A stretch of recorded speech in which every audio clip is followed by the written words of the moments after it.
Para Jessica, que gosta de histórias. Para Anne, que gostava também.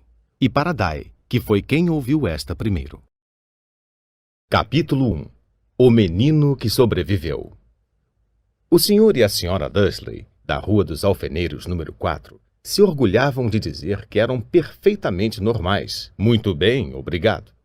Eram as últimas pessoas no mundo que se esperaria que se metessem em alguma coisa estranha ou misteriosa, porque simplesmente não compactuavam com esse tipo de bobagem.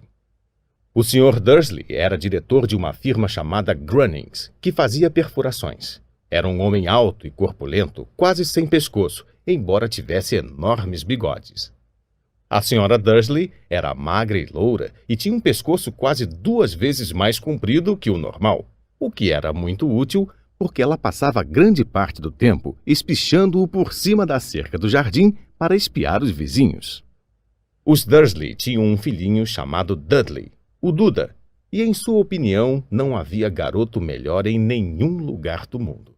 Os Dursley tinham tudo o que queriam, mas tinham também um segredo, e seu maior receio era que alguém o descobrisse.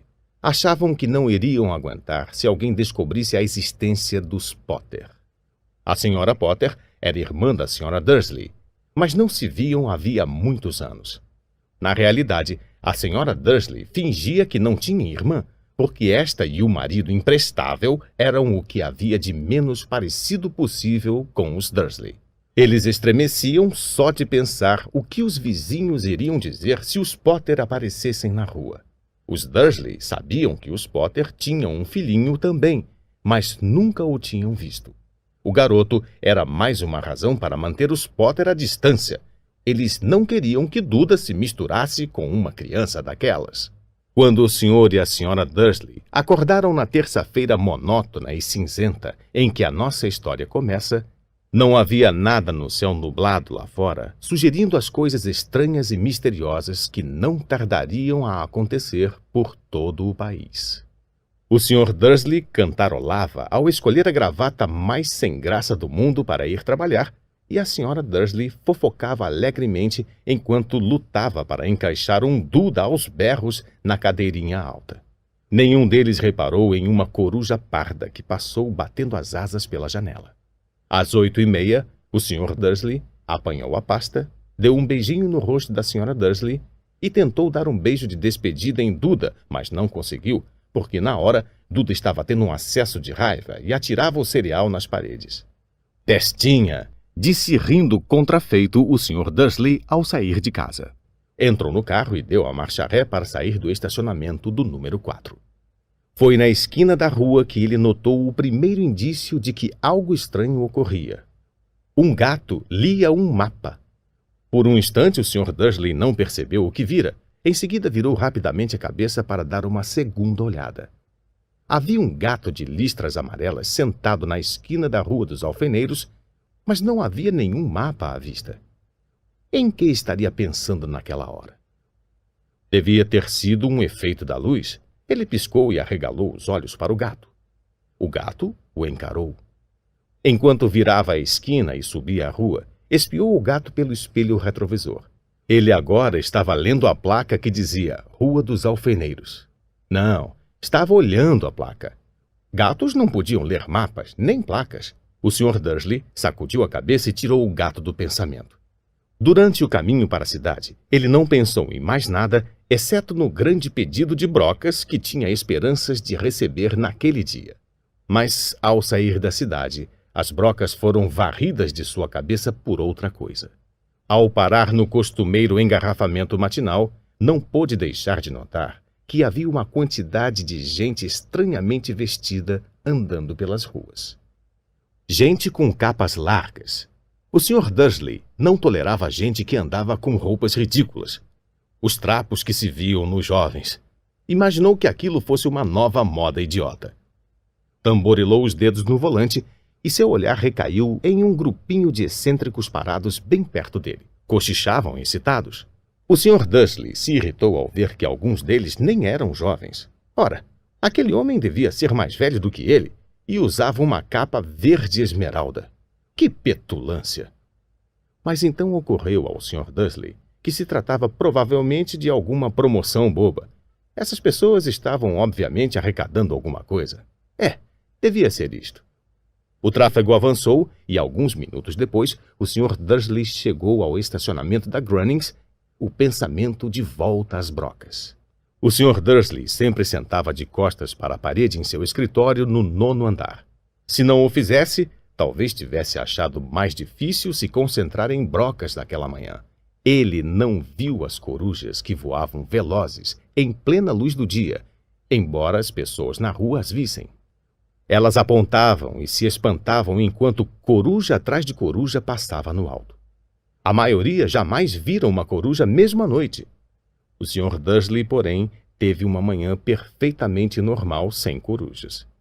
Gritou com 5 pessoas diferentes, deu vários telefonemas importantes e gritou mais um pouco. Estava de excelente humor até a hora do almoço, quando pensou em esticar as pernas e atravessar a rua para comprar um pãozinho doce na padaria defronte. Esquecera completamente as pessoas de capas, até passar por um grupo delas próximo à padaria.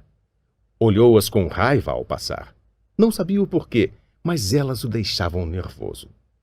Essas cochichavam agitadas também, mas ele não viu nenhuma latinha de coleta. Foi ao passar por elas, na volta, levando uma grande rosca açucarada em um saco, que entreouviu algumas palavras do que diziam. Os Potter, é verdade, foi o que ouvi. O filho deles, Harry.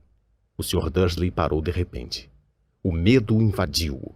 Virou a cabeça para olhar as pessoas que cochichavam como se quisesse dizer alguma coisa, mas pensou melhor. Atravessou a rua depressa, correu para o escritório, disse rispidamente à secretária que não o incomodasse, agarrou o telefone e quase terminara de discar o número de casa quando mudou de ideia. Pôs o fone no gancho e alisou os bigodes pensando. Não, estava agindo como um idiota. Potter não era um nome tão fora do comum assim. Tinha certeza de que havia muita gente chamada Potter com um filho chamado Harry. Pensando bem, nem sequer tinha certeza de que o sobrinho tivesse o nome de Harry. Jamais vira o menino. Talvez fosse Ernesto ou Eduardo.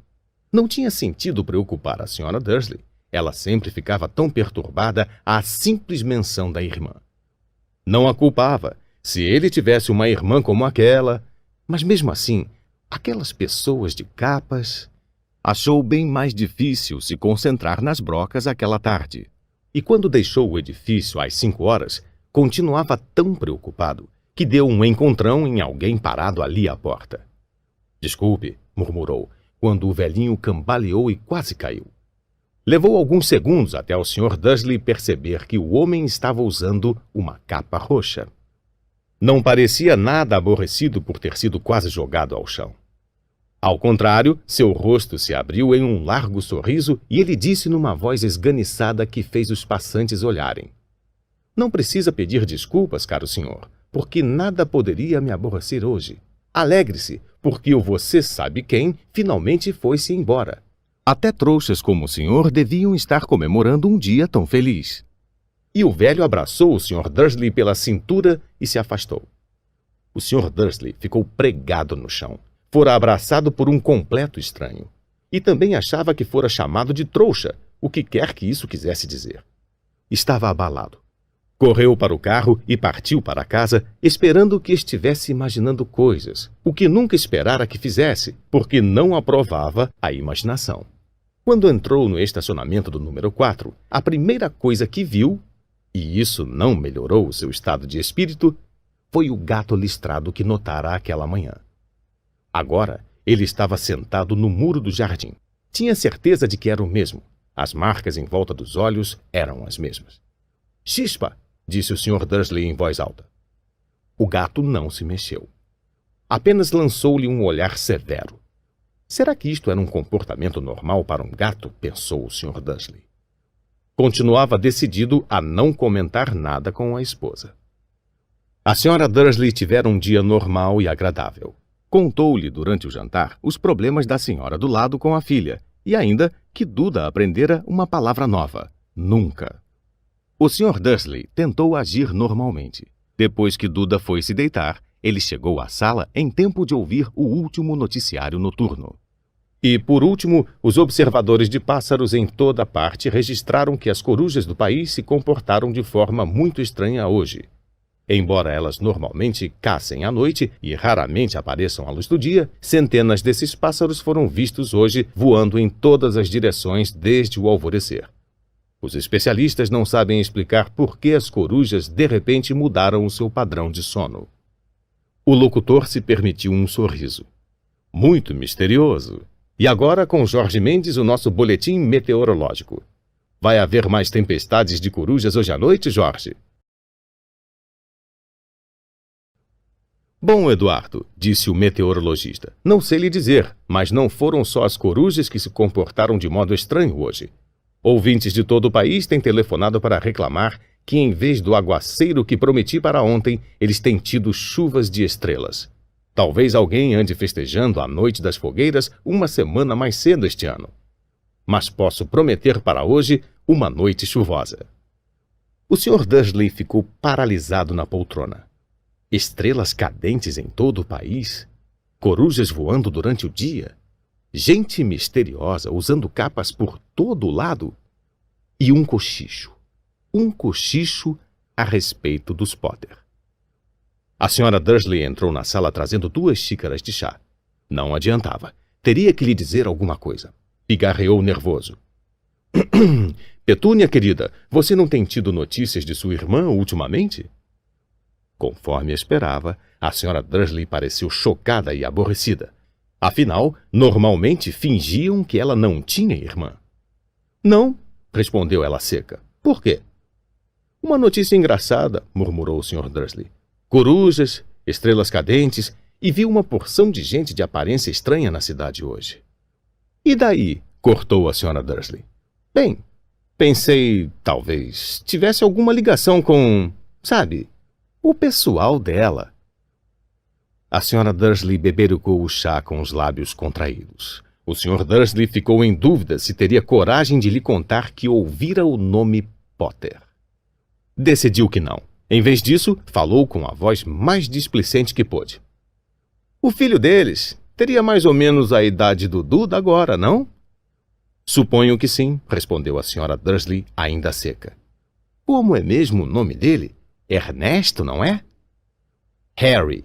Um nome feio e vulgar, se quer saber minha opinião. Ah, é, disse o Sr. Dursley, sentindo um aperto horrível no coração. É, concordo com você. Não disse mais nenhuma palavra sobre o assunto a caminho do quarto onde foram se deitar. Enquanto a Sra. Dursley estava no banheiro, o Sr. Dursley foi devagarinho até a janela e espiou o jardim da casa. O gato continuava lá. Observava o começo da Rua dos Alfeneiros como se esperasse alguma coisa. Estaria imaginando coisas? Será que tudo isso teria ligação com os Potter? Se tinha, se transpirasse que eram aparentados com um casal de... Bem, ele achava que não aguentaria. Os Dursley se deitaram. A Sra. Dursley adormeceu logo, mas o Sr. Dursley continuou acordado, pensando no que acontecera.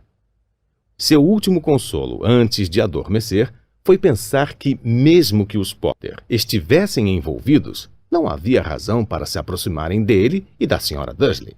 Os Potter sabiam muito bem o que pensavam deles e de gente de sua laia. Não via como ele e Petúnia poderiam se envolver com nada que estivesse acontecendo. O Sr. Dursley bocejou e se virou. Isso não poderia afetá-los. Como estava enganado. O Sr. Dursley talvez estivesse mergulhando em um sono inquieto, mas o gato no muro lá fora não mostrava sinais de sono. Continuava sentado imóvel como uma estátua, os olhos fixos na esquina mais distante da Rua dos Alfeneiros. E nem sequer estremeceu quando uma porta de carro bateu na rua seguinte, nem mesmo quando 2 corujas mergulharam do alto. Na verdade, era quase meia-noite quando o gato se mexeu. Um homem apareceu na esquina que o gato estivera vigiando. Apareceu tão súbita e silenciosamente que se poderia pensar que tivesse saído do chão. O rabo do gato mexeu ligeiramente e seus olhos se estreitaram. Ninguém jamais vislumbrara nada parecido com este homem na Rua dos Alfeneiros. Era alto, magro e muito velho, a julgar pelo prateado dos seus cabelos e de sua barba suficientemente longos para prender no cinto. Usava vestes longas, uma capa púrpura que arrastava pelo chão e botas com saltos altos e fivelas. Seus olhos azuis eram claros, luminosos e cintilantes por trás dos óculos em meia-lua e o nariz muito comprido e torto, como se o tivesse quebrado pelo menos 2 vezes. O nome dele era Alvo Dumbledore. Alvo Dumbledore não parecia ter consciência de que acabara de pisar numa rua onde tudo, desde seu nome às suas botas, era mal visto.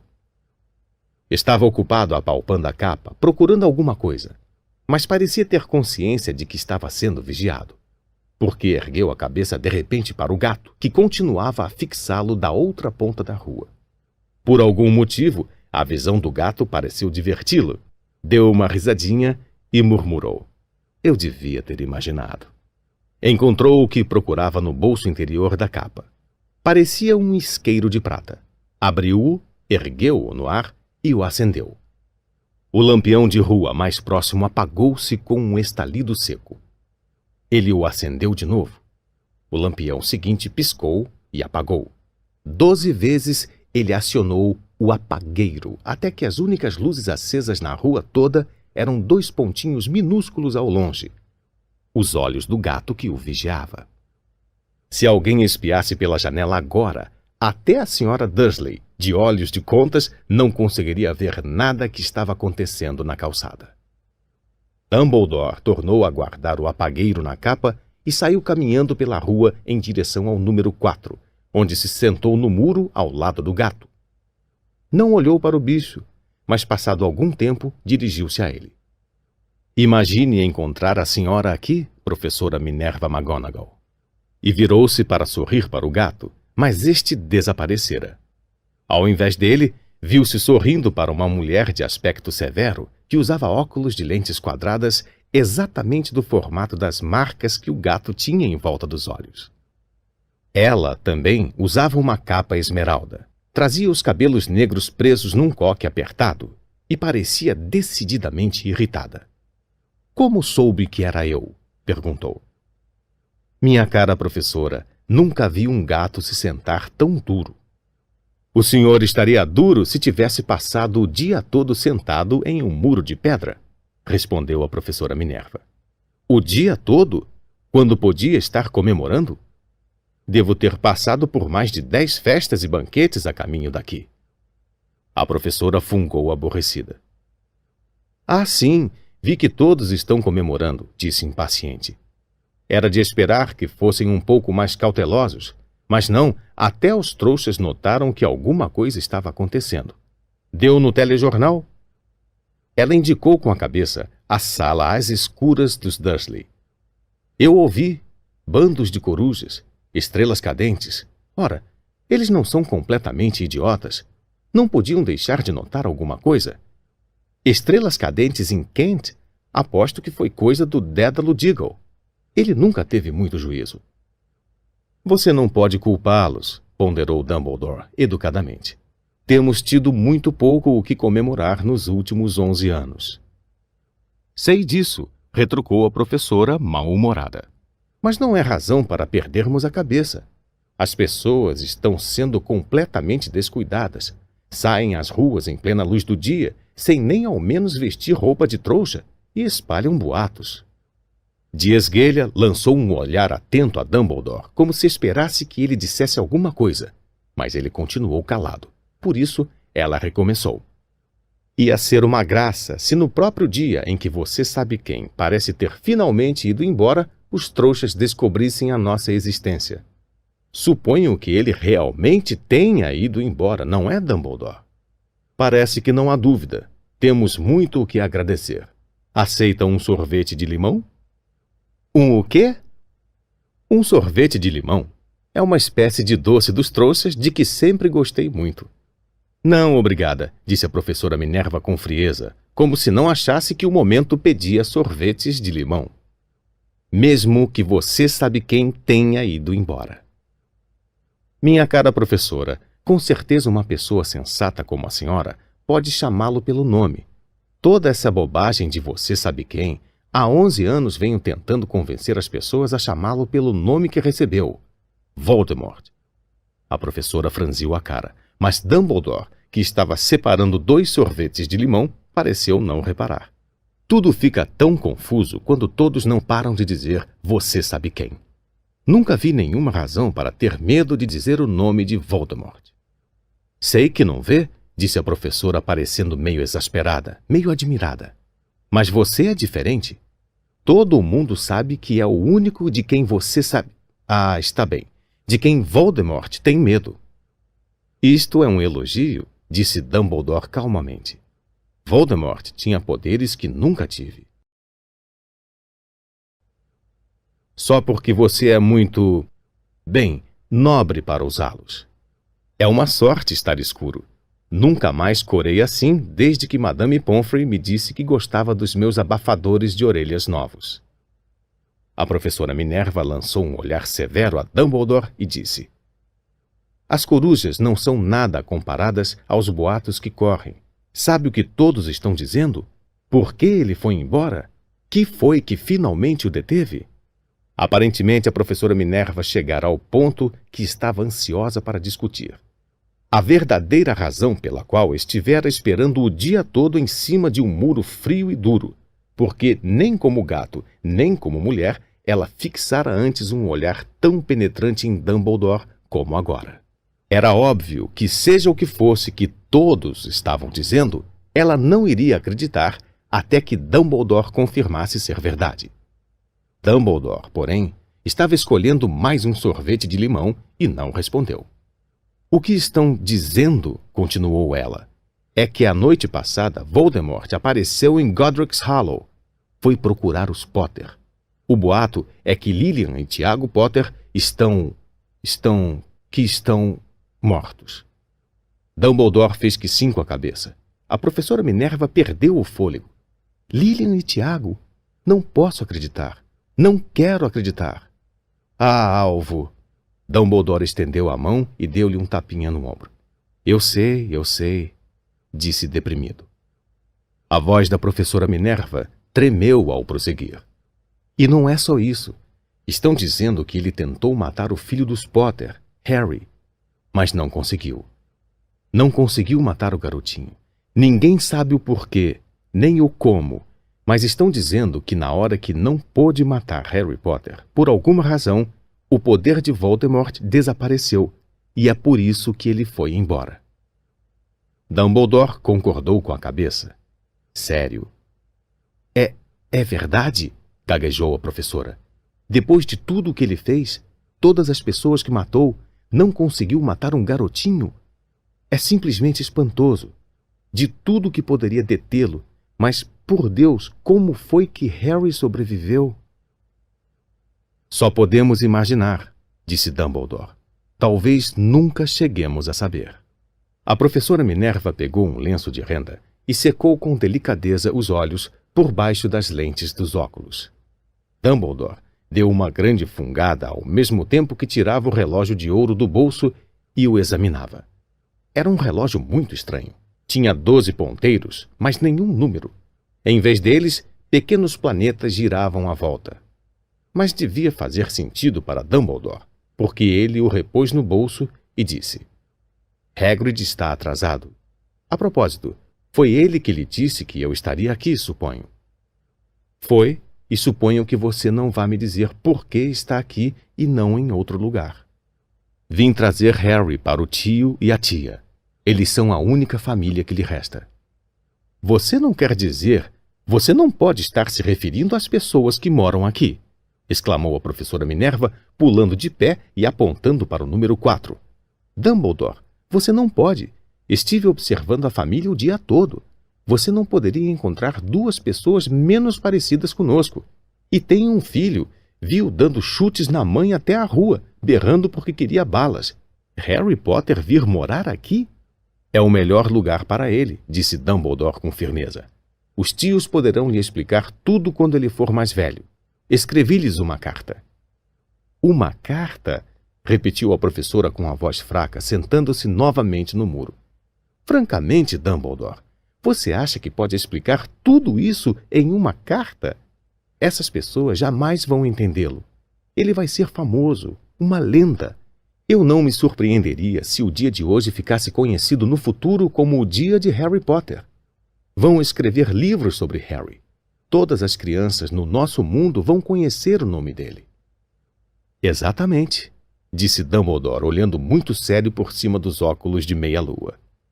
Isto seria o bastante para virar a cabeça de qualquer menino. Famoso antes mesmo de saber andar e falar.